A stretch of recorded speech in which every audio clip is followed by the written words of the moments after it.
United 173 Heavy, Mayday, Mayday. The engines are flaming out. We're going down. We're not going to be able to make the airport. United 173 Heavy, roger. It was 7 minutes after 6 last night.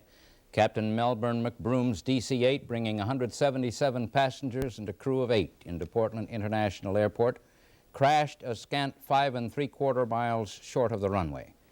You've heard all that before. Tonight, Kathy Smith and I have been joined by Stan Wilson, David Jackson, and Paul Hansen in an attempt to bring you more light on the few facts that we have as to how and why that plane came down with a loss of 10 lives.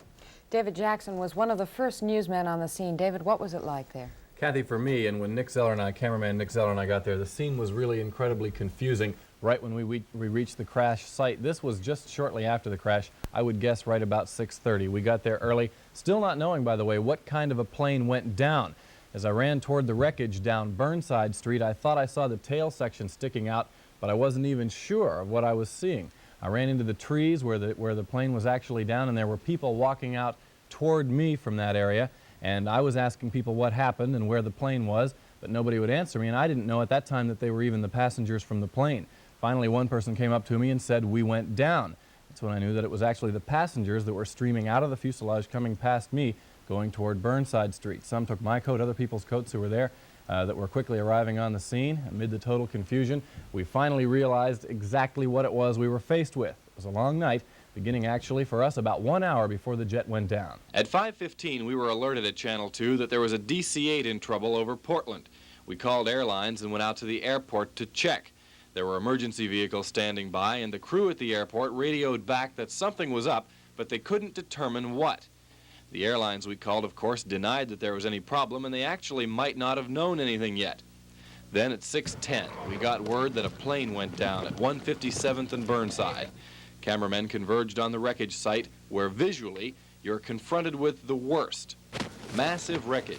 It's strewn all around, people walking around dazed, and some, bloodied, still belted to their seats. Personally, I had a feeling of not knowing what to do. The injured are being helped, and quickly, I might add, by emergency personnel from Fire District 10 and all kinds of sheriff and police officers. Everybody wants to do something, but all you can really do is stay out of the way of the emergency workers. The fuselage was largely intact, which was difficult to tell, but many passengers and flight attendants were still in there and being helped out the front end.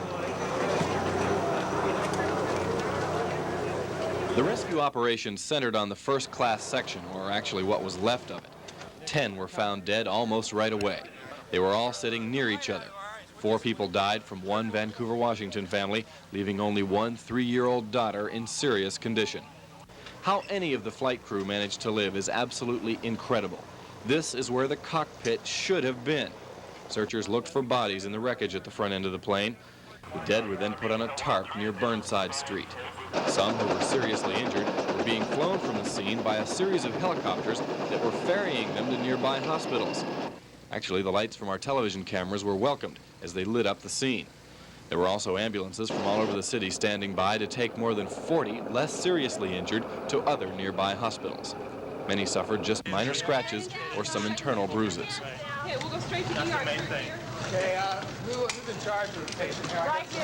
When I first reached the scene, the first thing that I thought about, and most people there, is the danger of fire. Almost every plane that goes down burns, especially the big ones. But there was nothing, not a spark, which seemed odd, but obviously was responsible for saving scores of lives. Firefighters were dousing the wings and engines with fire-retardant foam. That stuff in the air there looks like snow, but that was actually insulation from the 2 houses that the plane plowed through. As you've probably already heard, no one lived in the 2 homes. One had been vacated about 1 week before. The homes were flattened, rubble, literally reduced to matchsticks. No one inside could have survived had anyone lived there. Carl Zonkin, Stan Wilson, and I were rotating shifts going into the wreckage area and finding survivors and nearby neighbors. Stan asked 2 women who lived next to the flattened houses what they saw and heard. Well, when it first started, the house started rambling, but it wasn't like an earthquake. We thought it was. And then when we looked out the window, the ends of the wires were flying and blue lights were going everywhere. And this car came around the corner and quickly made a U and left. He just missed the pole falling on him with all the wires. And then that's when we came out and thought it was something like a lightning or something, you know. And then we saw the people and started screaming at them and saw the plane and realized what was going on. How far were you from the crash site? Same as she was. We were right in the living room door. It crashed into the house 2 doors down. And did you talk to any of the survivors? Yeah, we managed to talk to a lot of them as they were coming in. They were kind of shook up, but no one was panicked. It was really neat.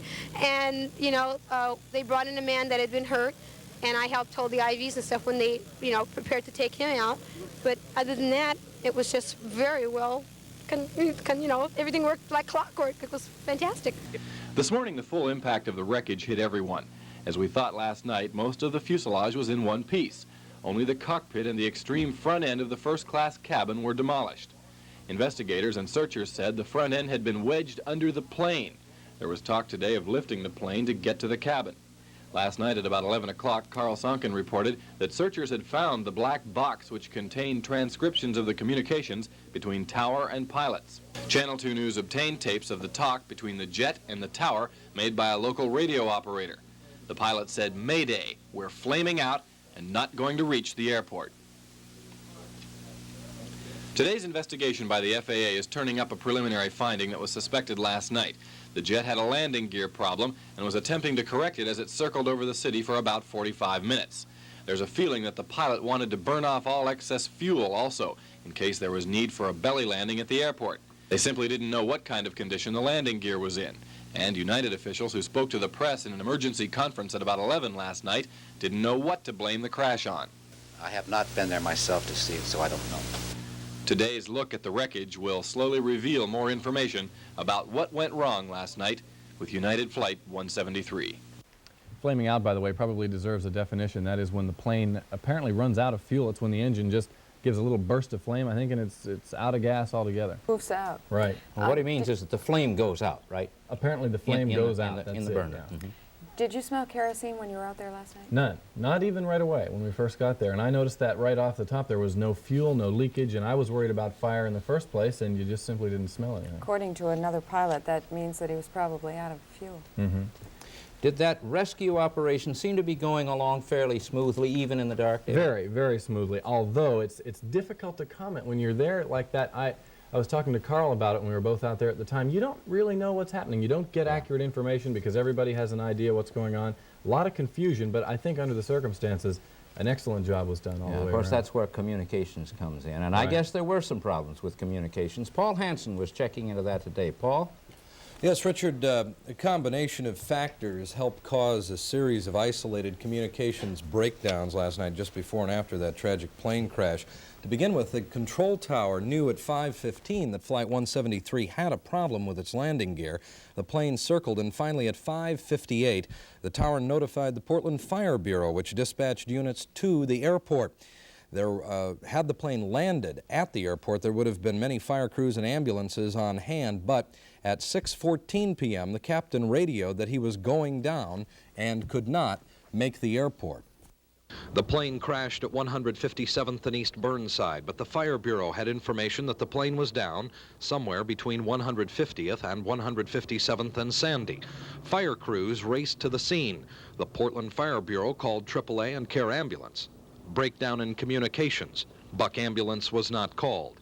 At about this same time, Fire District 10 received numerous phone calls about downed power lines in the area of 157th and Burnside. Fire crews from District 10 were dispatched. Fire Chief Richard Ham, who was en route to the Sandy Boulevard location, drove by the Burnside crash site expecting to see downed power lines. At 6:23, Chief Ham radioed that 157th and Burnside was the crash site of Flight 173. At 6:25 p.m., AAA and Care Ambulance companies were called and dispatched by Fire District 10. Breakdown in communication. Buck Ambulance was not called. We should explain that ambulance companies are forbidden by law from responding to the scene of an accident, be it a car wreck or a plane crash, unless first called by a police or fire agency. Ambulance companies are not allowed to respond based upon what is heard only on a police or fire monitor. But anticipating the call, Buck was responding first to Sandy Boulevard, then to Burnside, and ironically ended up first on the scene to help the injured and other survivors. But the fact remains, Buck was not called. But why not? District 10 spokesman Neil Heesacker told Channel 2 News that since the second alarm was turned in by the Portland Fire Bureau at 6:14, they should have called the Portland police, who in turn are supposed to dispatch the ambulances. But a police department officer at headquarters told Channel 2 News the police do not, as a matter of routine, dispatch ambulances, because that job is handled at the scene. If there is a reason for the breakdown, it may be in a transmission by a Fire District 10 unit at 6:21 p.m. The unit reported ambulances in all directions headed for Sandy Boulevard. It is now believed that those involved thought someone else had called all of the ambulance companies. Spokesman for ambulance companies, Multnomah County's Emergency Medical Services Department, and the City of Portland's Bureau of Emergency Communications all described the failure to dispatch Buck as strange, weird, and perhaps an example of the need for an improved communication system. And what of the Bureau of Emergency Communications? According to spokeswoman Ginny Bass, the Kelly Butte Command Post first learned the plane was down at 6:18, 4 minutes after the crash occurred, when a dispatch coordinator overheard a transmission, either from a county sheriff near the crash site or a fire department dispatcher. Breakdown in communication. The Bureau of Emergency Communications not notified of the problem until 4 minutes after the crash. Once on the scene, the communications problems were alleviated to a great degree, although Fire District 10 Chief Richard Ham told Channel 2 News that the hospital emergency alert radio system, which is known as HERE, was being used to make checkback calls to hospitals to determine which hospitals could handle how many patients an hour after the crash. Ham's complaint here is that when the HERE system is activated, it covers all channels and prevents other transmissions. According to Emergency Communications, the HERE system is handicapped because it is a one-channel system, and with an incident such as last night's crash, there may be the need to alter that system so that other communications are not blocked out. As city and county agencies and emergency service agencies critique their performance from last night, it is clear that questions are going to be raised about communications in the city and county when there is a serious major disaster. The director of the Multnomah County Emergency Medical Services Department, Al Carr, told Channel 2 News that because Portland has never experienced a disaster of this magnitude before, a number of people are going to have to rethink their opinions. Carr said while police, fire, ambulance, and hospital crews did a good job, he said that, and I am quoting, "We are probably lucky that the entire system was not put to a more severe test." The other question which is raised and not fully answered yet is the communication by the control tower at Portland Airport. As I mentioned at the beginning of this report, a number of factors helped cause the communications breakdown which did occur. The other factor which comes into play is that about 2 or 3 times per month, planes will have some kind of mechanical trouble, either landing or taking off at the airport. So to many, this was just another routine problem for the airport. Consider, though, that the plane's pilot reported the problem at 5:15. Consider that the plane circled for between 35 and 45 minutes to burn off excess fuel in the event of a crash landing. The city's Department of Emergency Communications Director Ginny Bass says once a plane circles for 35 to 45 minutes, the situation becomes more than just a simple problem landing. Bass wonders why police, fire, and ambulance crews from throughout the metropolitan area were not at least alerted sometime between 5:58 and 6:14. Kathy? We'll have some more aspects of what went on last night and throughout today right after this. Perhaps the 2 biggest dramas associated with a plane crash are unfolding here at the Portland Adventist Medical Center, and both of them involve families from other countries who came to America to live. Gabor and Rosina Andor settled in this house in Vancouver, Washington, when they came from Hungary 8 years ago. They and their 3 daughters, ages 1, 2, and 3, had been visiting relatives for Christmas in Chicago. But in the Thursday night crash, the only survivor of the 5 of them is 3-year-old Elizabeth on the left, seriously injured and still hospitalized. Relatives from Chicago have arrived in Portland to do what they can. And Zlatko Pepionek is also here. The 44-year-old college professor from Yugoslavia spent most of his time in intensive care after losing his wife and his 5-month-old daughter in the crash. He talks about what he remembers when he first gained consciousness after the plane went down. Somebody came. asked me if I'm okay. I asked him to see my wife if she is alive. She just answered, "I'm sorry, sir."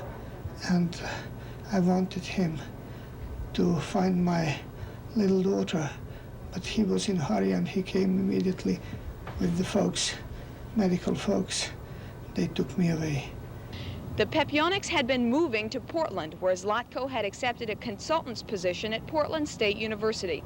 Now he's not sure what his next step will be, a bewildered feeling shared certainly by the dozens of passengers of Flight 173 whose lives will never be the same.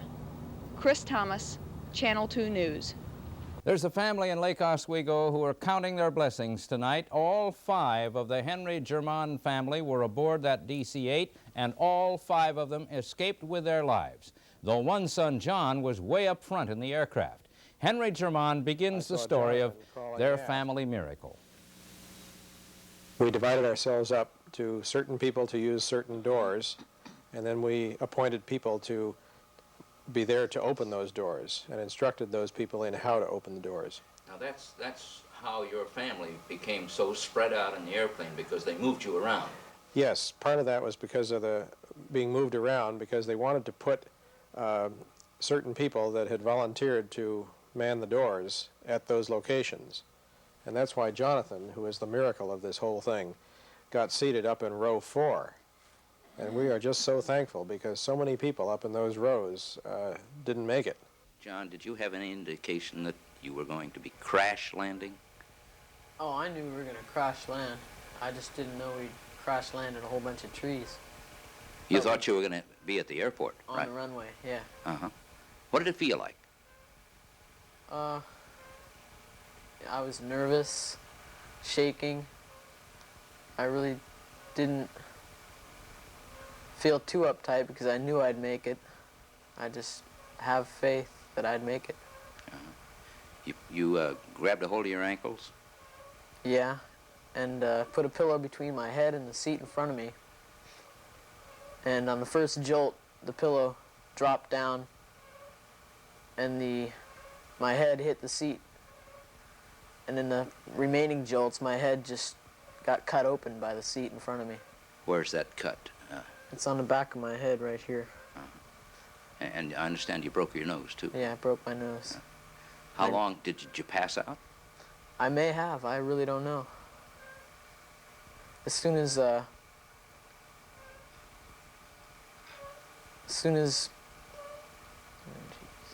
You woke up, or yeah? As soon as I woke up, I really didn't feel anything. I couldn't see anything. And I reached for my seatbelt. I couldn't find it for about 30 seconds. And when I did find it, got out of my seatbelt, got up, and just headed for the light. Which was toward the back of the airplane, right? Toward the back of the airplane. I had to climb up about 6 feet to get into there. As soon as I climbed up, I saw my father. And he said everybody was all right, so I just headed out. Chris, you were further back in the airplane. How did it feel from where you were? But we had no idea that we were in a residential area, totally away from the airport. And when we hit first, we thought it was just a rough landing and we were bouncing back up. But apparently it was the trees or the power line that we hit.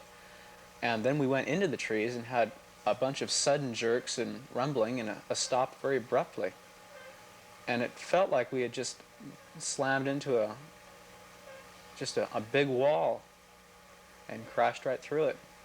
And my back end of the plane looked fine, and so everybody got up really orderly and walked to the exits. There was no panic at all? There was no panic. I didn't hear any screams.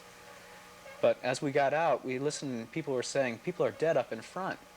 And we realized that the people that were up front were not as fortunate as we were.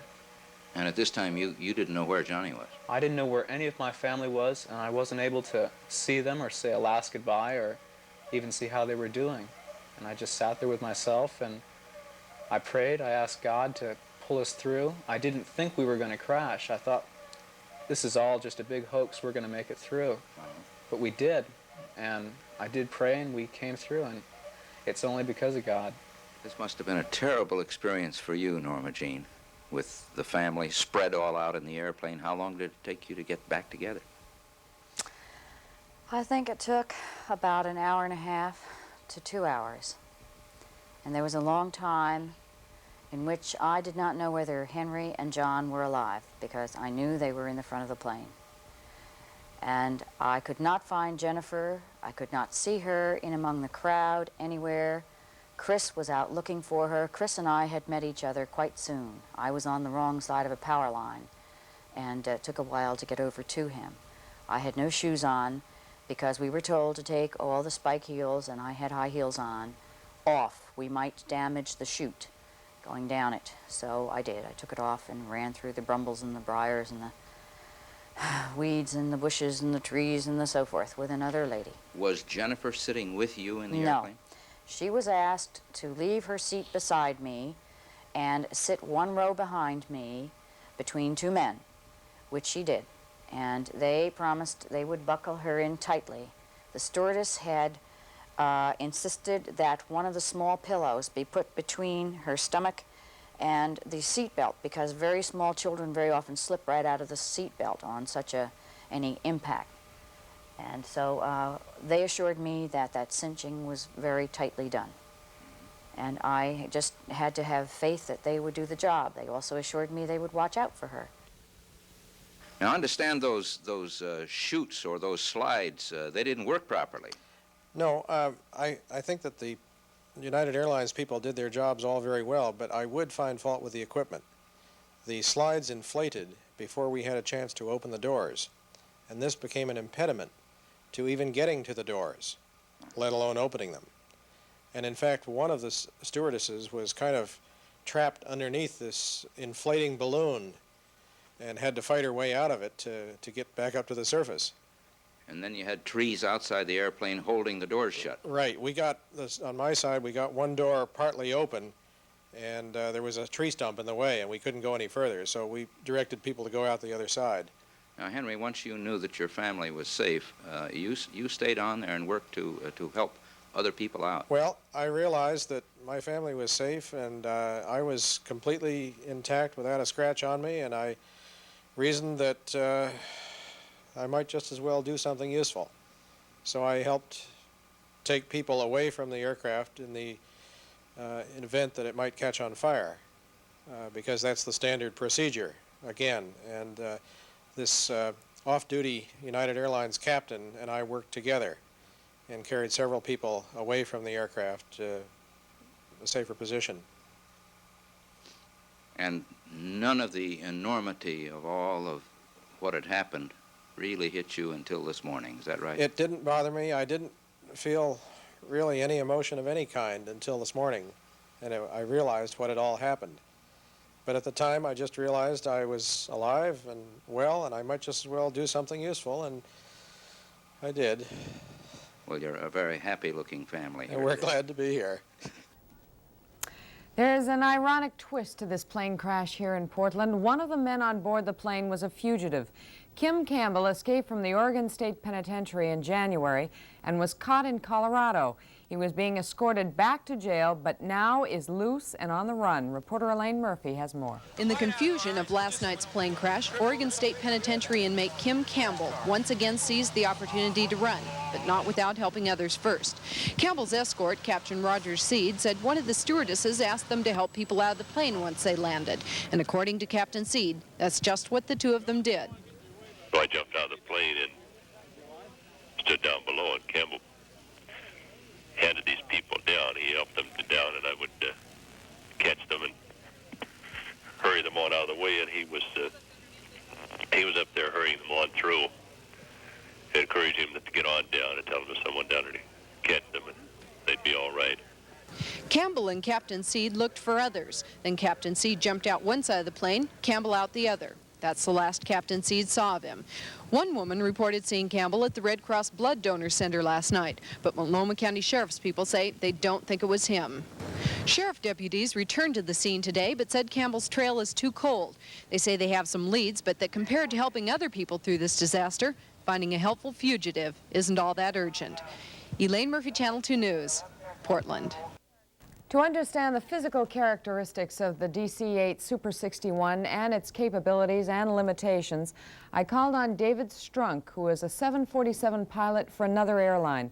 Strunk is rated in a DC-8 and has logged over 500,000 miles in DC-8s in the United States, Europe, and in Africa. How much fuel, Dave, can a DC-8 carry? 23,000 gallons, which translates to about 155,000 pounds. Okay, how much of that total fuel is usable, would you say? Well, all of the fuel is usable, except that when you get down to a minimum fuel situation, a change in the body angle of the airplane can uncover some of the boost pumps or pickup pumps for the engines and could cause a flame out. In your opinion, does it sound like Flight 173 ran out of fuel?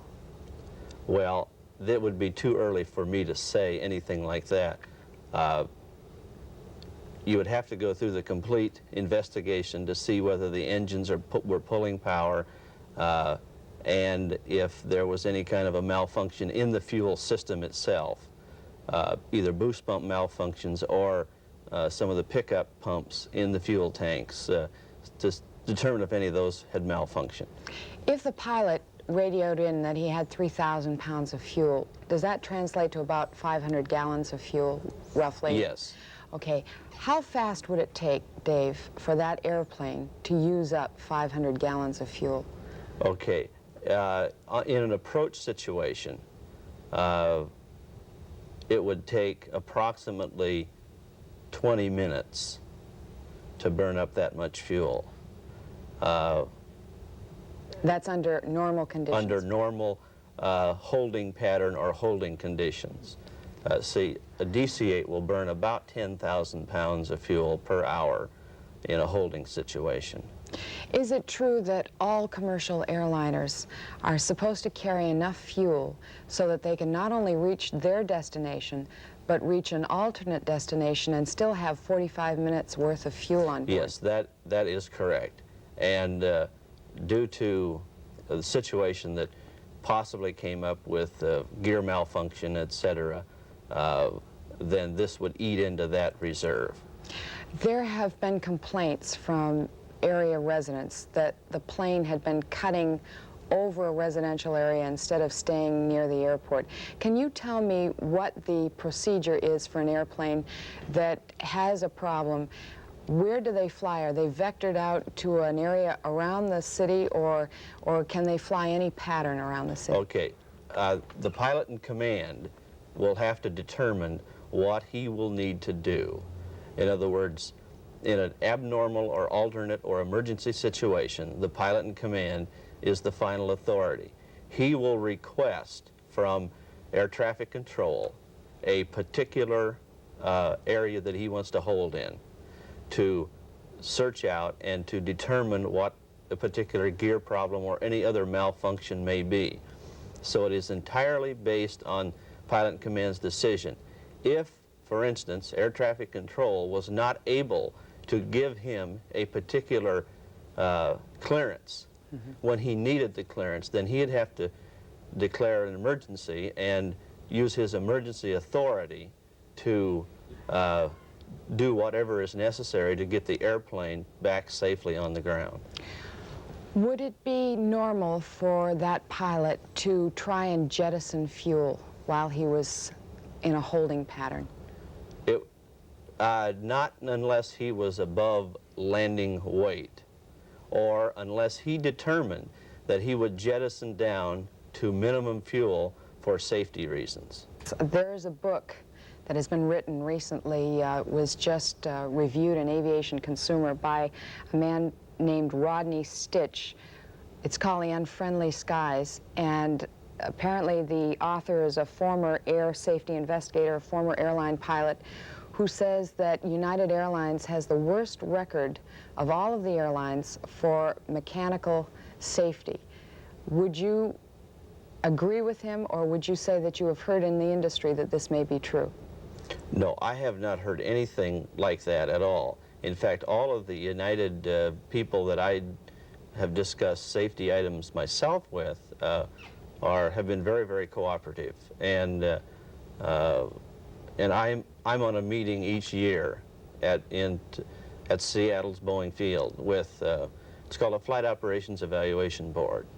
And the people representing United are very cooperative and in all aspects of air safety and so on. So I do not know anything that would be detrimental as far as United is concerned. You've never heard anything about United having a poor maintenance record? No. Okay. I'll also ask you, in your opinion, what do you think was the reason that so many people's lives were saved in this crash? Well, to me, the reason, apparent reason, is that the pilot in command decided to try to put the airplane down in an area that had very few homes or obstructions in. And so that when the airplane came in contact with the ground or the trees or whatever it first came in contact with, that the deceleration forces were low enough that it then became a very survivable accident. When the pilot was coming in, I believe the term is called coming in dirty. That's with flaps down, gear down. Was there any chance after the flame out that he could have gained altitude and pulled up again? No. If all engines have lost power, then you would continuously be gliding and descending. There's no possible way for him to pull up without engine power. Big question that has to be answered here. Flight 173 did in fact refuel in Denver. Given the short flight from Denver to Portland, why did the plane run out of fuel after only about 35 minutes in a holding pattern? If in fact it burns 10,000 pounds an hour and it was supposed to have at a maximum 155,000 pounds on board, that's 15 hours worth of flying time. What happened? We'll have to wait and find out. Ahead on May Day, Flight 173, fearful Park Rose residents say the path is not clear. Now here's Stan Wilson to talk to some people who live under that flight pattern. Well, Richard, the pilot Kathy spoke to just a moment ago mentioned the fact that it was the pilot's discretion aboard Flight 173 to put that plane down, as I understood it, just about wherever he could in an emergency situation like that. We have with us Gary Gregory of the Park Rose Citizens Association and Gene Baker of the Oregon Environmental Council, and both of them will tell us, I'm sure, that they believe that Flight 173 was not unique in that it was the only plane flying over that neighborhood. It was, in fact, in a residential neighborhood where there were a lot of homes there. Mr. Gregory, what's the history here? Is 173 a pattern? Are there a lot of planes flying over that neighborhood? Exactly what? Where are the planes supposed to be flying and where are they actually flying? The published information put out by the Port of Portland and in the Airman's Information Manual states that the aircraft are to be vectored up and down the Columbia River, turning about over Blue Lake, which means they would cross 122nd Avenue probably at 2,000 feet. And the point of fact is that the aircraft do not vector on landing and they fly at low altitudes below 2,000 feet in an area from Rocky Butte out to 182nd, which is in the area of the crash site. Let me see if I have this right. They're supposed to be flying straight out from the airport east, say over Troutdale that way, and then turning off? Flying out or coming in, either one. Okay, and where are they going and why? Why would they not fly over that pattern? We've gotten all kinds of comments depending on who you talk to, whether it's the port or the tower. Some say it's fuel conservation on the airline's part. Some say it's simply the pilot's option as to which is the quickest and easiest to maintain a schedule. Some say it's a safety aspect, a conflict with Troutdale Airport, and there's no... A lot of different stories. Yeah. We have a map, I think, if we can refer to on the monitor here, a map of the area, and if you can see it up here, I know it's kind of hard there, try and point out exactly where the planes are supposed to be going and where you believe that they are going. Maybe where's your house in that area? Maybe that'll help us here. Can you see the map? The bend of the river that's indicated on the map is where the aircraft are supposed to be flying straight out and then turning at that point. And they're turning anywhere within that zone to 82nd Avenue, which puts them almost on a due south course at an extremely low altitude, and they're supposed to either take off or come in at a high altitude over the bend in the river. But most of the pilots you don't believe are doing that. From the observations we've seen, they're flying over about 7 grade schools at probably 2,000 to 2,500 feet. Also with us, as I mentioned, Gene Baker of the Oregon Environmental Council. And I guess there are two problems we're talking about here. First of all, the safety problem, the planes flying over the residential areas, and also the noise problem. Which is your greatest concern? Which is the bigger problem here, Gene? Well, I think today's safety certainly has to be uppermost. We find one of the ways to get to the safety issue is through noise control. And that's something we're very grateful that the state EQC has addressed recently in their approval of not exactly our petition, but they took our issue of noise regulation seriously and will be coming back in February with proposals for noise standards and noise regulation at Portland International. How loud is it? How loud are the planes out there? If you stood next to a motorcycle, I think you would get some idea what kind of noise those neighborhoods You can are be running a enduring. chainsaw, and a plane will be landing overhead, and you cannot hear the chainsaw. Now, I've heard stories where you actually can be sitting there talking with the family at dinner, and I don't know if these stories are true. And They're it's true. Actually, you can't hear 18 each months other. of public hearings. As I was an Oregon Environmental Council representative to the Citizens Steering Committee for the master plan, that's our airports to the year 2000 master plan, we went through 18 months of public hearings where the public came forward in neighborhood group after neighborhood group and testified to that. They lost sleep, they couldn't hear their TVs, they couldn't have normal discussions, they couldn't have their picnics in backyards. Between the oil emissions in their yards and the noise, the port has become a very unfriendly neighbor. The people in that neighborhood, they knew the airport was there when they moved in there. We find that that was interesting in the beginning. They liked the airport, they liked the planes, but the growth pattern of the airport, they're undergoing a tremendous amount of growth, and they're ahead of their 1980 projections now. We're talking about 250,000 planes a year, and those are going to grow. So it's become a matter of the kind of plane they're using is increasing and the noise level. So Very good. We are out of time. I want to thank both of you for being with us. Richard? Here's Kathy. Well, apparently what is known up to this point about the crash of United Airlines Flight 173 was officially made public tonight by the National Transportation Safety Board Vice Chairman Elwood Driver. They have some readings off the gauges, but that has to be double-checked before we determine whether or not the gauge readings are correct or what they really indicate. And what they're really looking at is the fuel flow meter, which tells how much fuel was flowing to the engine at the time of the engines. Either engines quit or else the instruments went haywire. There are 4 of them, and they're still double-checking, trying to ascertain what the readings really were at that time. The engines have been checked.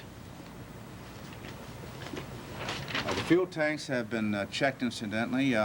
1 tank is intact, and the other 3 tanks are ruptured. The 1 tank that's intact appears to be capable of holding fuel. We have not determined yet whether or not there's fuel in those tanks. We'll try to do that tomorrow. Right now we're checking fuel, and we're checking engines, of course, and those two things, and electrical outages. We have information from Washington that we have a good cockpit voice recorder and a good flight data recorder.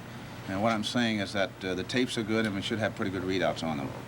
We will find out what was said in the cockpit from the CVR, and we will find out from flight data recorder parameters such as attitude of the aircraft, airspeed of the aircraft, and performance characteristics of the aircraft up to the time that the FDRs or CVRs quit. Vice Chairman Driver also said officials have checked the landing gear on Flight 173, affirming that the landing gear was down on that plane. Richard? Well, of course, it was a state of emergency, an emergency the likes of which Portland had not seen in years and years and years, and that called for a great deal of special kinds of activity. Here's David Jackson to talk with a representative from the Red Cross. Richard, thank you. Marie Yandel is here from the American Red Cross, I guess the Portland branch. You were busy last night. What happened right after a call went out, not too long after the plane went down, for blood? There was an overwhelming response, right?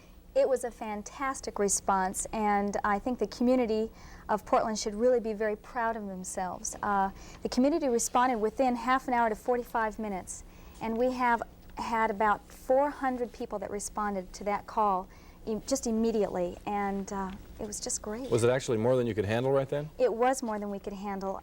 We took approximately 230 donors within that time period, and we had people sign up to come into the center today, tomorrow, and next Tuesday to take care of the need. Do you deal with type? Do you care what kind of type blood somebody has, or is everybody welcome? What happens? Everybody's welcome. In this kind of an instance, we're not sure of what the casualties are, and we don't know what types the hospitals are going to need, so we just want any type. Mm-hmm. What did the people who were giving blood, what did they have to say? Was it sort of a community spirit? What was their response, and what did you feel about all this? It was probably the most exciting moment I've ever seen, because people banded together, they came in, they boosted each other up, and they talked about the plane crash, and they were excited and ready to help the community. And it was fantastic. And were you surprised by the response? I was a little bit at first, but they were so enthusiastic, and they were ready and willing to wait up to 4 hours to get in to give blood. Maureen, there's never been anything like this happen, of course, not even close, really, to the Red Cross blood donating area here. How much of a shock was it to their internal system? I mean, it must have been such an overwhelming event that they couldn't have handled it easily, I wouldn't think. Well, it did come as an initial surprise, that's for sure, but we were very well prepared. We had practiced a disaster action plan. We were prepared, and we knew what to do. Mm-hmm. Had it been a more serious disaster, of course, when the plane went down, nobody knew. You have 185 people aboard. It could have been very, very serious. Had it been worse, would you have been able to handle it? Yes, we would have. We would have stayed open and just kept those donors coming right on through. You bet. How much extra blood did you, I mean, how many extra people did you have last night? Was there, what I'm asking you is, you only had, what, 50 people hurt, and you had hundreds of donors. How much more did you have than you need? What kind of response was that? Well, the response was that people, when they knew that they would have to maybe wait 3 or 4 hours, they were ready to come down today, Friday, and Saturday to fulfill that need, because we do need 450 units every single day. You stayed open late into the night. Right, until every last donor was taken care of. I was going to say, it sounds like you had enough blood to go around for many, many more injured, had there been more. I think we would have. I think we would have been okay, because so many people came in. We were prepared. Very well. All right, thank you very much, Maureen. Thanks for being with us. Richard, what do we have next? Well, next on May Day, Flight 173, we'll have a visit with one survivor who was not on the passenger list. Every passenger on Flight 173 has a special story, but here's one passenger unlike any of the others. Marty Scholl reports. Well, there are a lot of survivors of Flight 173 who are saying that it's an absolute miracle that they're alive. But there's one survivor of that flight that no one has mentioned yet. He was on the plane because he's moving to Portland, making his permanent home here. He was coming from New York. And his survival is truly a miracle, because he wasn't in first class, he wasn't even in coach, he was in the baggage compartment. And his name is Mark. And Mark, we're awfully glad to see that you made it too. Mr. Schultz, if I can get the microphone around Mark here, what happened once you crashed, and how did you go about finding him? We couldn't do anything. I mean, we had to leave the area immediately. The firemen were there and the police, and the wires were down. So as soon as we hit the road, we had to leave. Did you ask anyone or tell anyone, hey, my dog's in there? Well, they weren't least bit interested as far as the dog was concerned. It was mostly the people. Well, how'd you get him back? Through a phone call. I mentioned to some of the security, and I got a phone call about 1 o'clock, 1:30, that we found the dog, and he's okay, but the cage he was in was demolished. I can't figure out what the answer is. How can a cage be demolished and the dog be in one piece? How was he when you first saw him after that? I haven't seen him since this morning, because I was in the hospital, and I couldn't pick him up until this morning. And then when I went to the baggage section, the fella says, oh, he's fine, he's beautiful. And then he had a woman with him that took care of him all night. And he's happy as a lark now. He's a member of the family, and we are happy about him. And I had some real dreadful thoughts of how he might have been being underneath. So I'd rather not think about it right now. Well, Mr. Schultz says it was Mark's first flight and his last. He doesn't think either one of them will fly again. In Southeast Portland, with a very happy Paul Schultz and Mark, I'm Marty Scholl for Channel 2 News. A story with a lighter touch to ease the weight of a tragic event that befell the Portland area last night. Our thanks to all who helped in assembling the material for tonight's report. More news of this and other events of the day with sports and weather on Channel 2 News tonight at 11 with Dick Bogle. Good night. United 173 is going to turn toward the airport and come on in. Okay, now you want to do it on a visual, is that what you want? Yeah. Okay, United 173 Heavy, turn left heading 360 and verify you do have the airport in sight. We do have the airport in sight, 163 Heavy, 173 Heavy. Now 173 Heavy is cleared visual approach, runway 28 left. Clear visual, 28 left. How far you show us from the field? I'd call it 18 flying miles. All right. What's the distance now? 12 flying miles from here. Okay. United 173 Heavy, Mayday, Mayday. The engines are flaming out. We're going down. We're not going to be able to make the airport.